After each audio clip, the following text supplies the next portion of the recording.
চকচক ভকতিৰ কিমান মহিমা ও সৰ্বভূতে আত্মাৰূপে নাৰায়ণ আমাৰ তৃপ্তিতে তৃপ্ত হইল নাৰায়ণ যিদিনা কৃষ্ণৰ ভোক গুচি যোৱাৰ পাছত বাকীসকলৰ ভোক গুচি গ'ল এয়াই কৈছে ভকতিৰ মহিমা। হেল্ল' গাইজ, কি খবৰ আপোনালোকৰ? নিশ্চয় ভালে আছে, মই ভালে আছোঁ। আজি আকৌ আহিলোঁ উভলাগাঁও, চাৰিদুৱাৰ উভলাগাঁৱত। ইয়াতে সুদূৰ শিৱসাগৰৰ পৰা আমন্ত্ৰণ কৰি আনিছে উজ্জ্বল সৰকাৰ ধৰাৰ ভাগৱত পাঠ। আপোনালোকক দেখুৱাই থাকিম, আপোনালোকে অকণো স্কিপ নকৰাকৈ শেষলৈকে চাই থাকিব।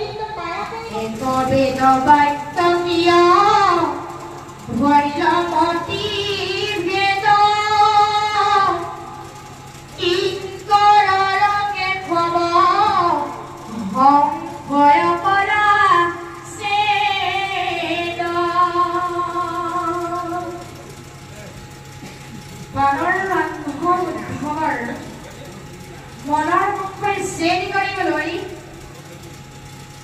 দৈৱকীনন্দন কৃষ্ণই উদ্ধৱক সুন্দৰভাৱে কৈছে। উদ্ধৱ ঋষি মুনি অৱশ্যই বেদৰ অৰ্থ বুজি নাপালে, কাৰণ বেদৰ গুপ্তবিত্ত নাৰায়ণৰ মহিমা, নাৰায়ণৰ মহিমা মায়াৰে আবৃত্ত কৰি গুপ্ত হৈ ৰল।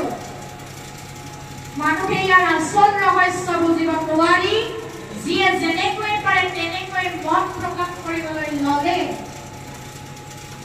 কিন্তু যিমানবিলাক ধৰ্মীয় শাস্ত্ৰ আছে সকলোৱে কিন্তু মুখ বৰ্ণনা কৰিবলৈকে উপদেশ প্ৰদান কৰিছে। উদ্ধৱ গতিকে মুখ পাবলৈ ভকতিয়ে একমাত্ৰ সুন্দৰ পথ। মই বিনে বেদে কিছু আনবকানে সমস্ত শাস্ত্ৰৰ তত্ত্ব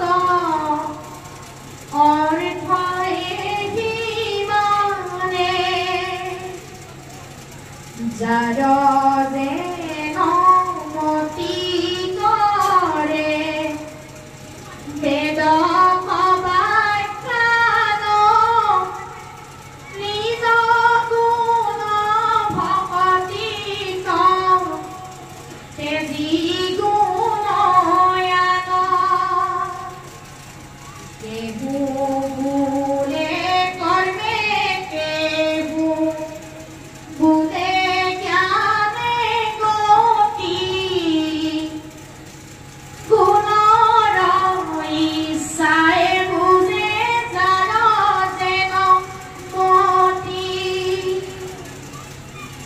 নচাৰৈ কৰ্মী কহুকে দুখে ৰাত্ৰি দিনে জ্ঞানতো নাহি তৈ গতি ভকতি বিহীনে। যেতি উদ্ধৱ ধৰ্মশাস্ত্ৰবিলাকে মোৰ গুণনাটিকে প্ৰকাশ কৰে, অন্যৰ গুণনাত কেতিয়াও প্ৰকাশ নকৰে। ঋষি মুনিসকলে তাৰে অৰ্থ বুজি নাপায় ভিন্ন ভিন্ন ধৰণে মত প্ৰকাশ কৰিলে। তুমি তাত ভুল নাযাবা, ভক্তি কৰা তেতিয়াই মোক পাবা। কি ভকতি কৰিলে ঈশ্বৰক পাম? ভাগৱত শাস্ত্ৰৰ তৃতীয় স্কন্ধ ভক্তি যোগক সুন্দৰভাৱে বৰ্ণনা কৰা আছে। সগুণ ভকতি কৰিলে ঈশ্বৰক পামনে নিগুণ ভকতি কৰিলে ঈশ্বৰক পাম? শুনা সভা ভদ গণ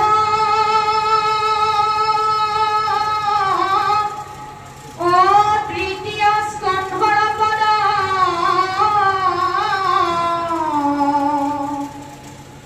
বুজি ভক্তিৰ নিৰ্ণয় সগুণ ভকতি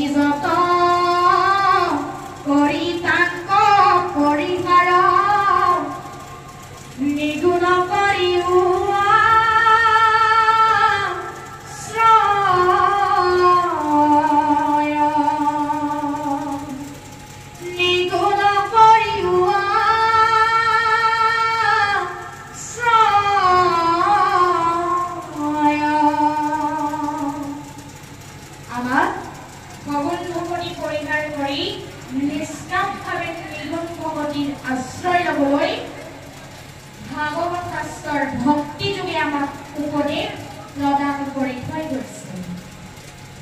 ও দেখা কেন কৃপা কৰি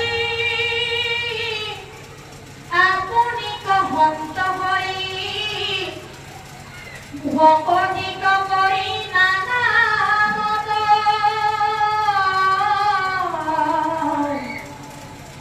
এতে নিগুণ ভক্তি হৰি দৃঢ় কৰি তেবে পাইবা ঈশ্বৰ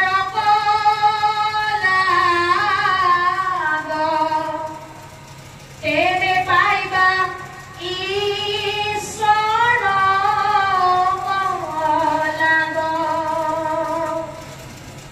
আমি একান্ত মনেৰে নিগুণ ভগৱতীৰ আশ্ৰয় ললেহে কৃষ্ণক বিচাৰি পাম বুলি ভাগৱত শাস্ত্ৰই মত প্ৰকাশ কৰিছে। যে প্ৰভু ভগৱন্তক পাবলৈ তেওঁৰ একান্ত ভক্ত হ'ব পাৰিব লাগিব। প্ৰভু ভগৱন্তক ভজনা কৰিবলৈ সকলো জনৰে অধিকাৰ আছে বুলি কৈছে। কাৰণ পৰম নিৰ্মল পৰিণাম কীৰ্তনত সমস্ত প্ৰাণীৰ অধিকাৰ। হৰি কীৰ্তনৰ বলত হনুমান বান্দৰ হৈও জাম্বৱন্ত ভালুক হৈও ৰামচন্দ্ৰৰ পৰম ভক্ত হ'ল। দৈত্যকুলত জন্ম প্ৰহ্লাদ বিষ্ণুৰ পৰম ভক্ত হ'ল। গজেন্দ্ৰই আপৎকালত হৰিক ভজনা কৰি পৰম পদ লাভ কৰিলে। বিভীষণ ৰাক্ষসকুলৰ হৈও ৰামৰ পৰম মিত্ৰ হ'ল। এনে সমদৰে কি হৰি ভকতীয়ে হিত বুলি গণ্য কৰা জনকো হাতে চক্ৰ ধৰি অনবৰতে ৰক্ষা কৰি থাকে। অনুষ্ঠানটো চলি থকা সময়তে মই এবাৰ বাহিৰত ওলাই আহিলোঁ। মই ভিডিঅ'টোত ভইচ অভাৰ পাছতহে কৰিছোঁ, কাৰণ অনুষ্ঠানটোত ভইচ কৰি থাকিলে অনুষ্ঠানটোত ব্যাঘাত জন্মিব বুলি পাছতহে ভইচ অভাৰ কৰিছোঁ। চাই থাকক ভিডিঅ'টো। এইফালে আপোনালোকে দেখিবলৈ পাইছে কিমান নিস্তব্ধভাৱে ভকত বৈষ্ণৱে আই মাতৃসকলে উজ্জ্বল সৌকাধৰাৰ ভাগৱত অনুষ্ঠান শুনি আছে।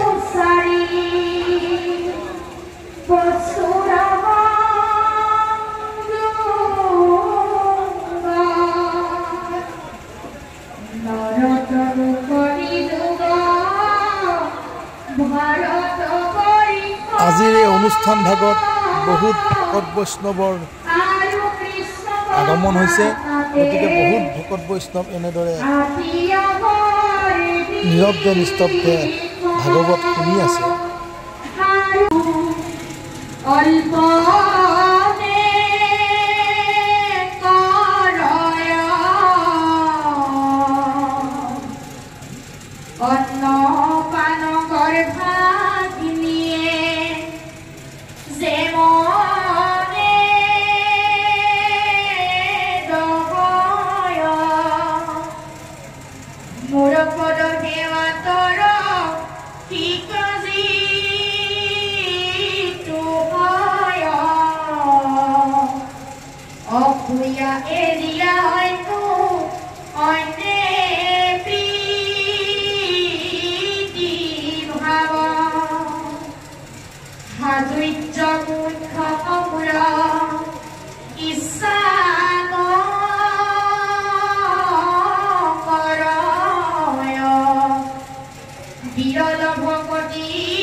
যেহেতু ভক্তি ভাবেৰে অৰ্পণ কৰিছে, এইভাবে তাক লাগি থকা ভক্তি হ'ল আৰু কৃষ্ণৰ ভোগ গুচি গ'ল।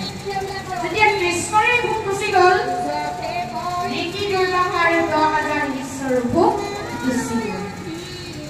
চাওকচোন ভকতিৰ কিমান মহিমা। অ সৰ্বভূতে আত্মাৰূপে নাৰায়ণ